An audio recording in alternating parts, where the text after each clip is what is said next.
बताया गया कल्कि को वो सफेद घोड़े पे आएंगे। अब हमें पता है वो सफेद घोड़े पे आएंगे, तलवार लेके आएंगे, बताया गया है। अब हमें इतना पता है कि आज के जमाने में टेक्नोलॉजी बहुत ज्यादा एडवांस है। भारत में सनातन धर्म में ना बताने का ना बहुत एक अलग तरीका होता है, मेटाफोर उसके अंदर ज्यादा। उन्होंने बोलता कि मैं 10,000 इनके योद्धा मार दूंगा। 10,000 एक दिन मारना कोई मजाक बात है? मजाक है? बिल्कुल सोचने वाली बात नहीं। मारूंगा मतलब उनकी क्षमता इससे भी कई गुना ज्यादा थी, शायद 50,000 लाख मार देंगे। देखिए बहुत सारे लोग खुद को बता रहे हैं कल्कि, जैसे कि आपको भी मिले, मुझे बहुत सारे मिल चुके हैं अभी तक, और बहुत सारे तो इंस्टाग्राम और सोशल मीडिया पे काफी पॉपुलर भी हो रहे हैं आजकल। तो उनको लेकर अवतार जो होता है वो मैं उसको कैसे देखता हूँ, एक अवतार को ये समझो। जैसे मान लीजिए एक अवतार है, जब श्री कृष्ण हुए उस समय पे ना इतना ज्यादा आवश्यकता थी कि मतलब कंस का इतना अत्याचार था और संसार में बहुत अस्त व्यस्त हो गया था संसार। एक जो धर्म था ना वो गड़बड़ा गया था। उस काल के अकॉर्डिंग, देखो मैं काल की बात कर, कौन सा काल था? कलयुग तो सबसे लोअर अवस्था होगी। कितनी आवश्यकता है, जितनी मांग होगी, जितनी ऊर्जा होगी, उतनी ज्यादा शक्ति के साथ कल की आएंगे। अभी अगर आप ध्यान से देखें हमें कितनी ज्यादा आवश्यकता है कल की।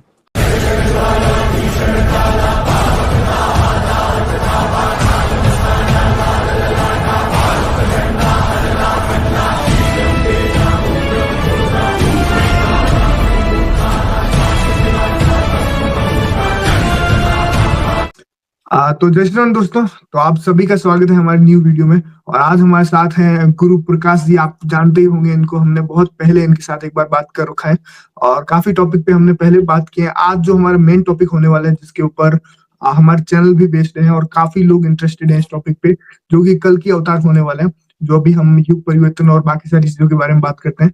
तो मेनली आज की चर्चा पूरी तरह से कल की अवतार के ऊपर होने वाली है, तो उसी को लेके कंटिन्यू करेंगे। सबसे पहले तो आपका बहुत बहुत स्वागत है आने के लिए, शुक्रिया। नमस्ते सभी को, मेरा नमस्कार। आपका भी धन्यवाद। हाँ, ये जो कल की का जो टॉपिक है ये बेहद ही महत्वपूर्ण टॉपिक है। देखो क्या होता है कि अब ये जो मेनली भविष्य मलिका से इसका एक है ना बारे में हुआ है, और काफी ज्यादा करके जो यूट्यूब पे इसके बारे में जो जानकारी है ना वो मेनली भविष्य मलिका से आती है। ये बिंदु है।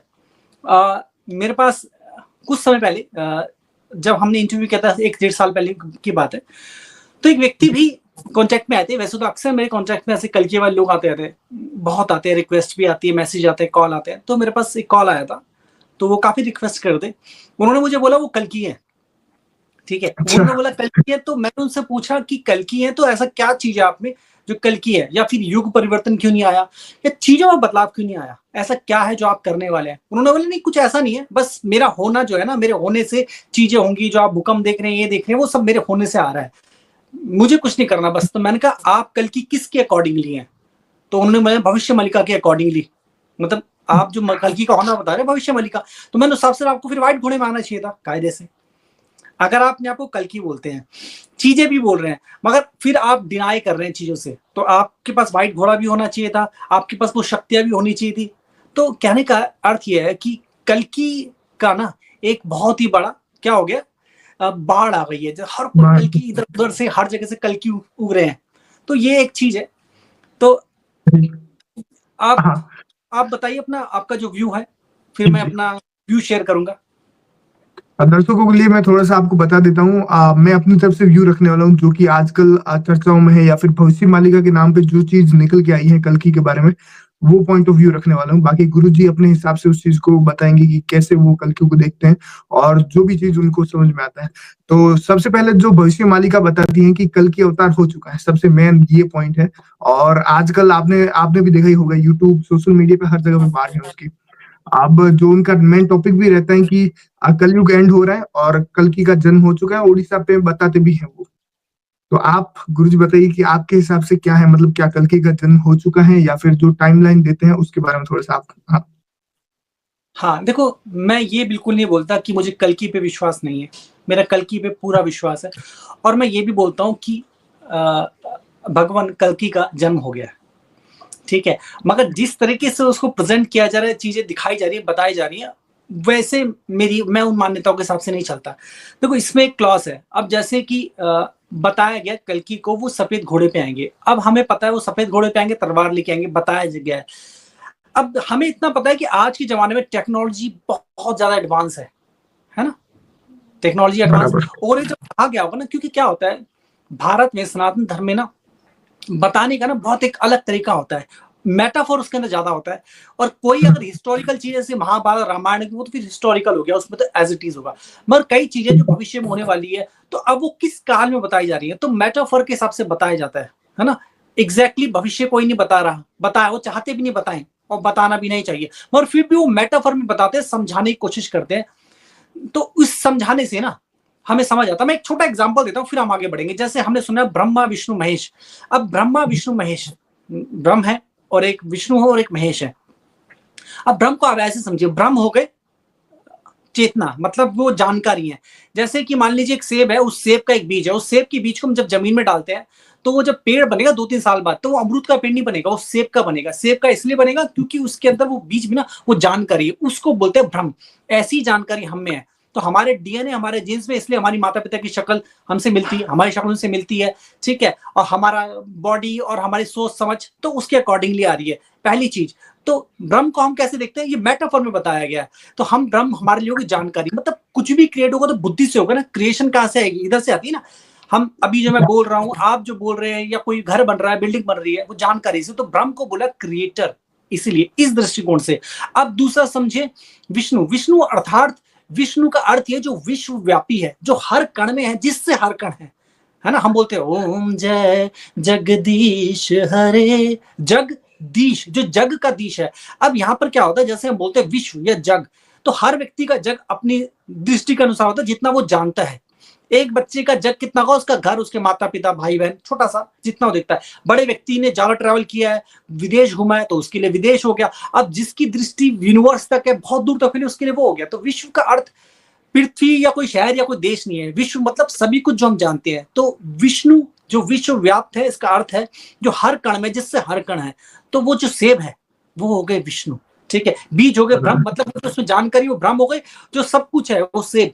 अब सोचो, हमने एक सेब को रख दिया, दो चीजें में क्लियर हो कि सेब को रख दिया और वो एक महीने तक पड़ा रहा, तो क्या होगा, वो धीरे से बदलना शुरू होगा, सड़ेगा, गल जाएगा, कुछ रूपांतरित होगा। साधारण साधारण भाषा में बोलेंगे मर गया। मरना जैसे कोई चीज नहीं है, ट्रांसफॉर्मेशन होता है। हम भी जब हमारा शरीर जलता है तो ट्रांसफॉर्म हो जाता है ना, उसकी राख बन जाती है। और फिर ऐसा नहीं कि वो कोई गायब हो गया, वो मिट्टी में मिल जाता है, पेड़ में चला जाता है, नदी में, श्वास से अंदर चला जाता है। और हमारी बॉडी भी तो ऐसी काम करती है, पुराने सेल टूट रहे हैं, नए सेल बन रहे हैं, इससे एजिंग होती है। तो महेश हो गए काल, इसलिए बोलते गॉड ऑफ डिस्ट्रक्शन, क्योंकि समय से ही, तो समय के साथ एक बच्चा पैदा हुआ और बुढ़ापा आया, फिर उसके शरीर त्याग किया। किस वजह से हुआ, एक दिन में नहीं हुआ, 10 साल में हुआ, 50 साल में हुआ, 100 साल में हुआ।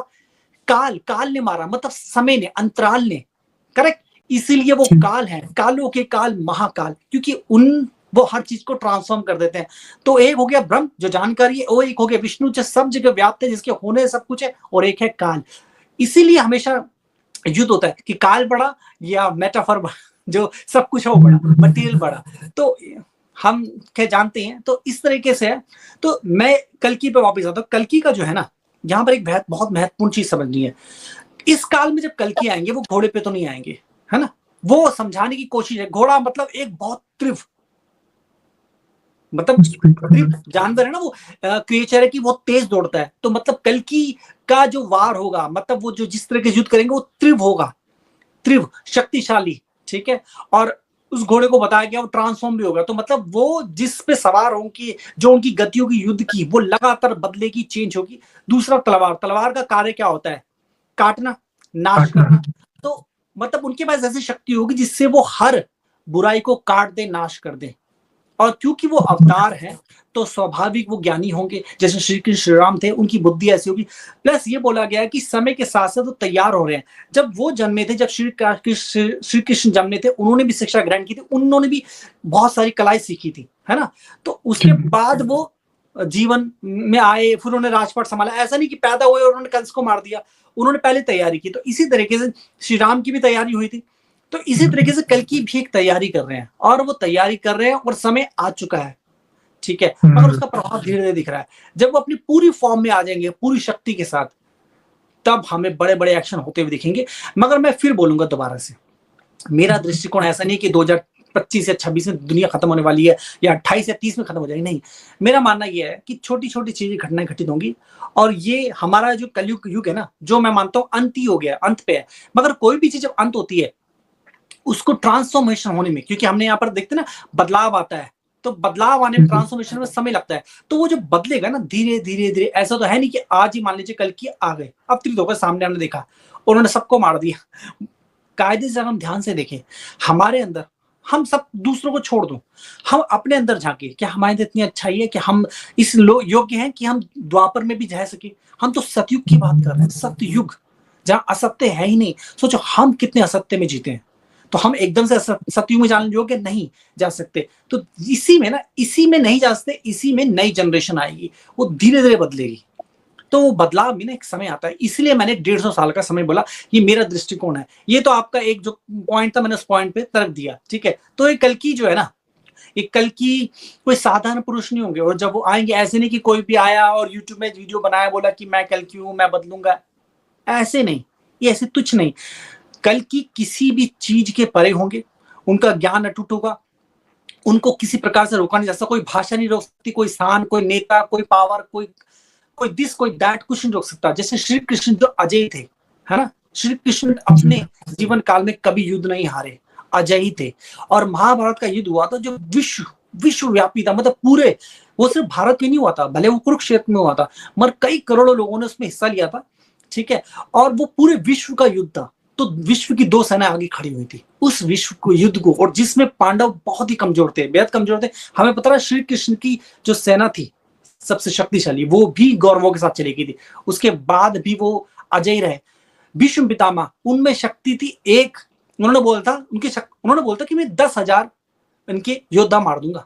10,000 एक दिन में मारना कोई मजाक बात है? मजाक है? बिल्कुल सोचने वाली बात नहीं है। मारूंगा मतलब उनकी क्षमता इससे भी कई गुना ज्यादा थी, शायद 50,000 या लाख मार दे एक दिन में। तो सोचो कितने शक्तिशाली होंगे वो, ऐसे ऐसे महानतम योद्धा उनके साथ थे, हमें पता है ना। तो उसके बाद भी श्री कृष्ण के होते हुए कोई नहीं जीत सका, और विजय कौन हुए? तो जब कल्कि आएंगे तो वो इतने शक्तिशाली होंगे, कोई ऐसा नहीं कोई यूट्यूब में बैठा हुआ जिसको पता नहीं है क्या बोलूं, कैसे बोलूं, क्या करूं, वो नहीं होने वाला। अभी तक कल्कि हमारे सामने नहीं आए, वो आएंगे। तो ये मेरा पॉइंट ऑफ व्यू है इस दृष्टिकोण से। जी, अभी एक और, जैसे कि भविष्य मालिका के बारे में जब हम बात कर रहे हैं, तो उससे रिलेटेड बहुत सारी ऐसी भी चीजें होती हैं, जैसे कि आपने भी बताया 2025-26 में से दुनिया खत्म हो जाएगी, ऐसी चीजें। अब उनका जो टारगेट रहता है कि 2030-32 तक हम सतयुग आ जाएगा, मतलब कल की आएंगे और सारा कुछ साफ कर देंगे। उससे रिलेटेड बहुत सारे कल की भी निकल रहे हैं, मैंने देखे बहुत सारे लोग खुद को बता रहे हैं कल की, जैसे कि आपको भी मिले, मुझे भी बहुत सारे मिल चुके हैं अभी तक, और बहुत सारे तो इंस्टाग्राम और सोशल मीडिया पे काफी पॉपुलर भी हो रहे हैं आजकल। तो उनको लेके आप क्या कहेंगे थोड़ा सा? देखो, ये इससे ना एक विषय और भी चल रहा है। पहले मैं इतना सोशल मीडिया इस्तेमाल नहीं करता था, अब थोड़ा मैंने हल्का इस्तेमाल करना शुरू किया, क्योंकि जानकारी होगी तभी हम, अगर हमें किसी को मार्गदर्शन भी करना है तो प्रेजेंट की जानकारी होना जरूरी है। मैं आपकी बात से बिल्कुल एग्री करता हूँ कि सोशल मीडिया में, यूट्यूब और इंस्टाग्राम में निकलते होंगे। मुझे भी ना मैंने कल की विषय पे बोला था कई साल पहले, इस बात को 5-6 साल हो गए या 7-8 साल हो गए, काफी पुरानी बात हो गई। हमारे पास इतनी रिक्वेस्ट आती है कल की, लोग बोलते हैं हम कल की हैं गुरुजी, हम कल की है, हमारे चक्र जागृत करने में हेल्प करो। अलग अलग तरीके होते हैं, या कुछ ऐसा बोलते हैं कि मैं कल की हूं, मैं आपको कुछ ज्ञान दूंगा, कुछ बताऊंगा, सिखाऊंगा। सोचने वाली बात है। देखो क्या होता है, सोशल मीडिया का जमाना है, हम क्या हो, ज्यादा करके जो लोग होते हैं ना, जो अनएम्प्लॉयड, ध्यान देना इस बिंदु, ज्यादा करके जो लोग अनएम्प्लॉयड होंगे या जो लोग दुखी होंगे किसी चीजों से, जैसे कि 2012 की घटना की बात है। 2012 में ना बोल रहे थे कि दुनिया समाप्त हो जाएगी, 21 दिसंबर को ऐसे कुछ बोला था कि दुनिया समाप्त हो जाएगी 2012 में। तो मैं ऐसे कई लोगों से मिला उस दौरान, वहां पर वो पता कौन से लोग ऐसे बोल रहे थे कि दुनिया समाप्त हो जाएगी? या तो जो लोग बड़े दुखी हैं, किसी कारण से प्रताड़ित हैं, या जो अनएम्प्लॉयड हैं, या जिनकी बात सुनी नहीं जा रही, या वो बढ़ रहे हैं, उनकी फैमिली वाले उनको प्रेशराइज कर रहे हैं कि काम करो, ये करो, कब करोगे, मतलब किसी न किसी प्रकार से वो दुखी हैं, कष्ट में।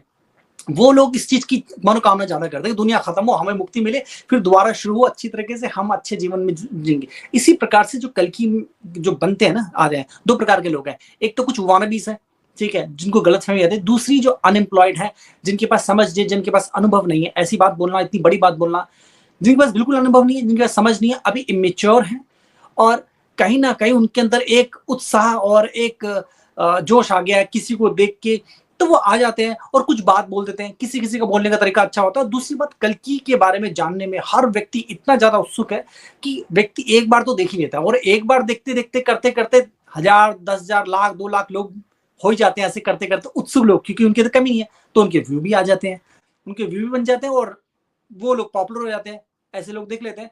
तो इनका ज्यादा कुछ है नहीं है। ओके, तो गुरुजी एक और टॉपिक है, जैसे कि कल्कि को लेके कई सारे ऐसे मत भी हैं। मैंने बहुत सारे लोगों के साथ इंटरव्यू किया है जहाँ पे बताते हैं कि कल्कि कोई एक पर्सन नहीं है, बहुत सारे लोग हैं, या फिर एक एनर्जी का नाम है, कोई पर्टिकुलर पर्सन नहीं है। जैसे कि श्री राम हुए तो वो एक आंधवीन थे, मतलब एक पर्सन था, पर ये नहीं होने वाला। तो इसको लेके आप क्या सोचते हैं, थोड़ा सा बताइए। हाँ, ये बड़ा इंटरेस्टिंग है। देखो, कल्कि को लेके ऐसे विचार मैंने भी सुने हैं, जैसे कुछ लोग बोलते हैं कल्कि इंटरनेट है ना, क्योंकि आज के जमाने में इंटरनेट है। और कुछ लोग बोलते हैं एक व्यक्ति नहीं है, कुछ लोग बोलते हैं कल्कि हो चुके, और कुछ अलग रिलीजन के हिसाब से अलग अलग बातें। ये विचार मैंने भी सुने। बात ठीक है। देखो, ऐसा नहीं है, जैसे श्री कृष्ण एक अवतार थे, जैसे श्री राम थे। मेरा तो मानना यह है, क्योंकि हम भारत में पुराने कुछ मंदिर हैं, साउथ इंडिया में खास करके जाएंगे ना, इंडिया की साउथ साइड में जाएंगे, तो वहां पर ऐसे मंदिर है जो कल्कि के बारे में बहुत गहरे विषय में बताते हैं। मतलब वो पूरे जो हमारे अवतार है ना, सारे 9 के 9 अवतार के बारे में है, पूरा उस बारे में विषय है, डिटेल में है। तो उसमें कल्कि का भी नाम आता है, तो इसका मतलब कल्कि अवतार ही है, कोई व्यक्ति ही है। ठीक है। तो मुझे कोई बुराई नहीं दिखती कि कोई व्यक्ति अवतार हो, और ये होगा भी।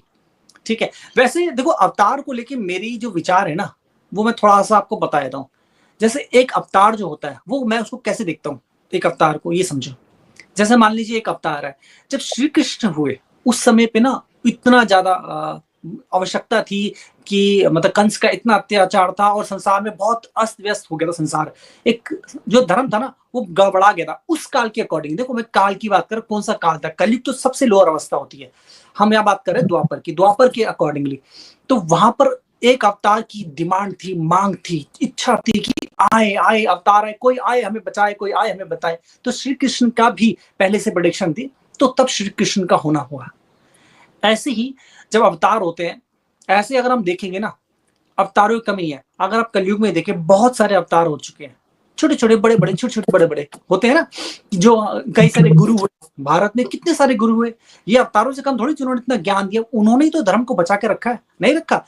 हमने जिन्होंने आर्य समाज की स्थापना की हो, चाहे स्वामी विवेकानंद के गुरु हो, स्वामी विवेकानंद हो, गुरु नानक हो, गुरु गोविंद सिंह हो, कबीर हो, ये समय समय पे अवतार तो आ रहे हैं। गौतम बुद्ध हो, तो समय समय पे छोटे छोटे अवतार आ रहे हैं, छोटे बड़े बड़े छोटे। मतलब यहाँ मैं किसी को छोटा बड़ा नहीं बोल रहा हूँ, काल के हिसाब से आ रहे हैं। ऐसे देखिए कितनी आवश्यकता है, जितनी मांग होगी, जितनी ऊर्जा होगी, उतनी ज्यादा शक्ति के साथ कल्कि आएंगे। अभी अगर आप ध्यान से देखो, हमें कितनी ज्यादा आवश्यकता है कल्कि की। हम जो भोजन करते हैं वो जहरीला हो गया है ना, अशुद्ध है, मिलावटी है। हवा, जिस हवा में सांस लेते हैं वो जहरीली है। गुरु नानक के जमाने में, गुरु गोविंद सिंह ने, कबीर के जमाने में इतना नहीं हुआ था, तब मानवता थी। अब तो मानवता खत्म हो गई है, हवा जहरीली हो गई है, जो पानी पीते हैं वो जहरीला है, जिस जमीन में अनाज उगता है वो जहरीला है, जमीन जहरीली हो गई, मनुष्य के मन में जहर आ गया है, हर जगह जहर है। इसको इंटरनेट नहीं सुधार सकता, इंटरनेट की तो क्षमता ही नहीं है, इंटरनेट को तो वाइप हो जाना है। इंटरनेट ने कायदे से देखा जाए ना, जो लोग बोलते हैं इंटरनेट कल्कि है, इंटरनेट ने हमें दिया क्या? अच्छा एक बात बताओ, एक व्यक्ति है जिसको घर में रह रहा है, खाना चाहिए, भोजन चाहिए, अपने कार्य कर रहा है, इंटरनेट ने उसको क्या दे दिया? बेकार की, फालतू की इंफॉर्मेशन। अब वो इंफॉर्मेशन एक व्यक्ति के पास आ गई है, जैसे कि मान लीजिए फॉर एग्जांपल, अब आपके पास मोबाइल है और आप अपना कार्य कर रहे हैं, 10 लोगों के पास मोबाइल है, अब एक व्यक्ति मोबाइल नहीं रखता, वो पिछड़ जाएगा स्वाभाविक, वो जीवन में वो जी ही नहीं सकता, क्योंकि आपने एक ऑर्डर जारी किया और वो मोबाइल के द्वारा व्हाट्सएप से 1 सेकंड में मैसेज पहुंच गया। अब वो व्यक्ति पुराने चाल से चलेगा तो उससे तक वो ऑर्डर कभी पहुंचेगा ही नहीं, वो पिछड़ गया ना समाज में, तो उसकी मजबूरी होगी मोबाइल रखना। मगर जब ये चीजें नहीं थी उसके अकॉर्डिंगली, और कायदे देखा जाए ना, इससे हमारी क्वालिटी ऑफ लाइफ, मतलब लाइफ को कोई क्वालिटी नहीं करा, कुछ इंप्रूव नहीं किया इस इंटरनेट या इस टेक्नोलॉजी ने, बल्कि हमारी लाइफ में व्यर्थता ही फैला गया। लोग आज इतने डिप्रेस, टेंशन में, स्ट्रेस में है ना। तो अवतार जो होंगे कल की, ये जो मांग हो रही है कि हर जगह से झूठ, फरेब, अंधकार, व्यर्थता, हर व्यक्ति एक दूसरे का दुश्मन है, देश कई हिस्सों में बट गया, मतलब विचारधारा में कई हिस्सों में बट गया है, एक इस तरफ एक उस तरफ, है ना। पूरे विश्व में जिसको देखो झूठ, बस पैसा मुझे मिल जाए, मैं हथियार बेच दूं, एक देश सोच रहा है मैं हथियार बेच दूं, युद्ध होता रहे, लोग मरते रहे, पहला विश्व युद्ध, दूसरा विश्व युद्ध, तीसरा विश्व युद्ध भी चल ही रहा है, चाहे जैसे भी चल रहा है। तो झूठ फरेब, तो कल्कि की तो मांग है बहुत ज्यादा। जब वो ऊर्जा इकट्ठी होगी ना, हो रही है धीरे धीरे, जैसे इकट्ठी हो रही है, और जब इकट्ठा हुई, वो ऑलरेडी हो चुकी है, उनका जन्म हुआ, अब वो ऊर्जा और इकट्ठी हो रही है, हो रही है, इकट्ठी हो रही है। जब जितनी शक्ति से ऊर्जा इकट्ठी होती है, उतनी शक्ति से अवतार आता है, समझे ना। जितनी जैसे मान लीजिए 10 लोगों ने मांग की कि हमें कुछ मिल जाए, तो 10 लोगों की आवश्यकता के हिसाब से आएगा। अगर 10,000 लोगों की 10,000 लोगों की आवश्यकता से आएगा। अगर 10 करोड़ की डिमांड है, 10 करोड़। अगर पूरे विश्व की डिमांड है, जहां पर 800 करोड़ से ज्यादा के लोग हैं, 800 करोड़ लगा लो मोटे मोटे, तो सोचो कितनी बड़ी डिमांड है पूरी पृथ्वी की, और पूरी पृथ्वी की नहीं, सोलर सिस्टम की लगा लो, कितना बड़ी ऊर्जा है। वो ऊर्जा इकट्ठी होगी, तब एक अवतार आएगा। क्योंकि मैंने क्या बोला, जैसे मैंने बताया था ना, विश्वव्यापी है। विष्णु क्या है? विश्वव्यापी। वो हर कण में है, हमारे भोजन में भी है, हमारे विचार में भी, हमारे शरीर में भी, हर जगह है विश्वव्यापी। तो वो विष्णु ही आते हैं, तभी विष्णु का अवतार होता है, क्योंकि फॉर्म आती है ना एक, समझ गया फॉर्म। तो ये इस तरीके से, तो देखो मैं किसी भ्रम में नहीं जाऊंगा, मैं तर्क और विज्ञान और अध्यात्म को साथ लेके चलता हूँ, परम सत्य जिसमें होता है, बाकी की चीजों को मैं त्याग देता हूँ जो व्यर्थ का है, बेकार की बातें। अब जैसे मैंने एक पूरा अपना एक आध्यात्मिक दृष्टिकोण आपको दिया है ना, अब जो भी कोई व्यक्ति बोल रहा है ये, तो वो अपना एक प्रॉपर दृष्टिकोण दे और उससे बताए कि अगर ये है तो उससे इंप्रूव होना चाहिए ना। इंटरनेट को आए भी कितना साल हो गया, हमें इंप्रूवमेंट तो दिखी नहीं, गड़बड़ ज्यादा दिखी है। तो मैं ये बोलूंगा कि ये दृष्टिकोण गलत है, और आध्यात्मिक दृष्टिकोण मैंने आपको दे दिया, बाकी आप स्वयं इसको देखें, समझे, और आपको क्या लगता है कि, है ना। जितने जैसे मैं बता रहा हूँ, हम जो भी बातचीत कर रहे हैं, आप खुद अपना कॉमन सेंस यूज कीजिए, खुद की थोड़ा सा दिमाग लगाइए, समझने की कोशिश कीजिए। कोई भी कुछ बता रहे हैं वो ठीक है, पर आप खुद क्या समझ पा रहे हैं और खुद क्या यकीन कर पा रहे हैं, उस पे देखिए। एक और जो मतलब बहुत फेमस है, मतलब जैसे कि आयशा फाउंडेशन हो गए, बहुत सारे जो पहले योगी भी हुए, उन्होंने भी एक चीज लिखा है कि भी कलयुग तो बीत चुका है, अवतार भी होके जा चुका है। आपने भी सुना होगा ये थ्योरी, कि अभी हम द्वापर में जी रहे हैं। उसको लेके थोड़ा सा आप बताइए कि वो कहाँ से आई होगी, या फिर मतलब क्या लॉजिक है उसके साथ में। देखो, जैसे कि कुछ लक्षण बताए जाते हैं। अब अगर हम बुरा देखेंगे, कुछ पुराण पढ़ेंगे, तो वो तो फिर बहुत एक्सट्रीम बता रहे हैं, मगर अगर हम कुछ लक्षण देखें, लक्षणों से हमें समझ आता है, और हमें बदलाव भी दिख रहे हैं। एक तो लक्षण, बुरे लक्षण समझ आ गए, साथ में बदलाव दिख रहे हैं। बुरे लक्षण ये है कि बोला गया था जब कलयुग आया था, या तो गांव लुप्त हो जाएगी, गांव जो है गाय, या उसकी उसकी हाइट बहुत छोटी हो जाएगी। अगर हम देखें तो लोग गाय को रखते नहीं है, तो मतलब एक्सपेरिमेंट के द्वारा छोटी गाय बनाई गई है ना। देखा ना, छोटी गाय, मिनी मिनी काउ गाय, तो छोटी गाय आ गई है एक हमारे पास कलयुग के हिसाब से। दूसरी बात बोला गया गंगा लुप्त हो जाएगी। गंगा लुप्त ही हो गई है, इतनी पॉल्यूटेड हो गई है गंगा, वो लुप्त हो गई है, लुप्त हो गई थी, मगर उसके बाद धीरे से वो रिवाइव की तरफ जा रही है। अभी तो हुई नहीं है। जब वो गंदे नाले, उसमें गंदे नाले छोड़े जाते थे, गंगा बची कहाँ थी? क्या हम गंगा का, नदी का मत क्या था? जीवन दायिनी। क्या हम ऐसे पानी लेके पी सकते थे उसका? मर जाते, नहीं पी सकते थे। गंदे नाले छोड़े जाते, उसमें कितने गंदे गंदे केमिकल हैं, तो उसको पीने लायक तो था नहीं वो, ठीक है ना। तो अब उसको सुधार हो गया, मगर उस सुधार में समय लगेगा। ये चीज देखे, और भी कई चीजें बताई गई थी कि मनुष्य की हाइट छोटी होगी, मनुष्य की एज कम होगी। एज देख ही लो, बच्चे जो होते हैं ना 15 16 7 17 हल्के 18 साल के, 25 साल के लड़के मैंने देखे, उनमें ना कोई ऊर्जा होती है, ना कोई एनर्जी होती है। उनकी ऊर्जा एनर्जी खत्म होकर बुढ़ापा आया था, और 40 45 में बिल्कुल बुढ़े रहते, लोग बीमार हो जाते हैं, दवाइयों पे जीरो होते हैं, और लोग मर भी जाते हैं कई लोग। आजकल तो बहुत सुनने में आता है ना, पहले से आ रहा है कि हार्ट अटैक हुआ, 30 साल लड़के हो, 40 साल लड़के हो, हार्ट अटैक हो गया, मर गए, बहुत आम हो गया। दवाइयों पे हम जी रहे हैं, जिंदा ही कहाँ है। तो ये कलयुग के और भी कई लक्षण है जो आप देख सकते हैं। कलयुग के लक्षण हमें देख लिए, मिल गए उन लक्षण। अब हम देख रहे हैं बदलाव, कहीं ना कहीं बदलाव देख रहे हैं कि चेतना आ रही है, कि हम समझ रहे हैं इस चेतना से कि जो था, जो चीजें थी ना, वो सही नहीं थी। अब लोग जैसे शाकाहार की तरफ आ रहे हैं वापिस, लोग अध्यात्म की तरफ आ रहे हैं वापिस। पूरे विश्व में योग ज्यादा मशहूर हो रहा है, ध्यान मशहूर हो रहा है, लोग अध्यात्म की बात कर रहे हैं, सनातन की बात करना दोबारा शुरू हो गया है, और सनातन फैल भी है दोबारा से कई चीजें। तो इस दृष्टिकोण से मैं देखता हूँ। देखो, मैंने जैसे कि अभी आपने बोला कि हर व्यक्ति अपने समझ से, मैं नहीं बोल रहा जो मैंने बोल दिया वो पत्थर के लकीर है, मैं बोल रहा हूँ जो मेरी समझ है, जो मेरा जानना है, जो मेरे अनुभव है, मैं उससे आपको बता रहा हूँ। मेरे दृष्टिकोण ये, मेरा मानना है कि हम कलयुग के अंत में हैं, और हम द्वापर में एंटर ऑलमोस्ट हो गए हैं, ठीक है ना। अब यहाँ से त्रेता आएगा और फिर सतयुग, बदलाव आएगा धीरे से, है ना। एकदम से तो पहुंच ही जाएंगे, झटके से तो पहुंच नहीं सकते ना। जैसे मैंने बोला 150 साल का समय लगेगा, इट टेक्स टाइम। और वो जैसे जैसे रिवाइव होता जाएगा और इम्प्रूव और इम्प्रूव और इम्प्रूव। और देखा जाए हम अब बात करना शुरू हो गए हैं, और ऐसी चीज पहले इंटरनेट था उसका व्यर्थ यूज हुआ, मगर अब इंटरनेट का हम सही तरीके से यूज कर रहे हैं। मतलब दुश्मन, जैसे एक फिल्म थी उसमें दिखाते हैं, शाओलिन सॉकर करके एक फिल्म थी, उसमें दिखाते हैं वो फुटबॉल खेल रहे होते हैं, तो सामने वाली टीम बहुत स्टोरेज लेके बहुत पावरफुल बन जाती है, वो एक किक मारता है बॉल पे और सामने वाला पेट ढेर हो जाता है, क्योंकि वो उस वार को झेल रहा था सामने से। मगर वो फिर सामने से एक लड़की आती है गोली बन के, तो उसकी टेक्निक क्या होती है, वो ना वार को झेलती नहीं है, वो उसको मोड़ देती है, बैंड कर देती है टुवर्ड उनकी तरफ ही।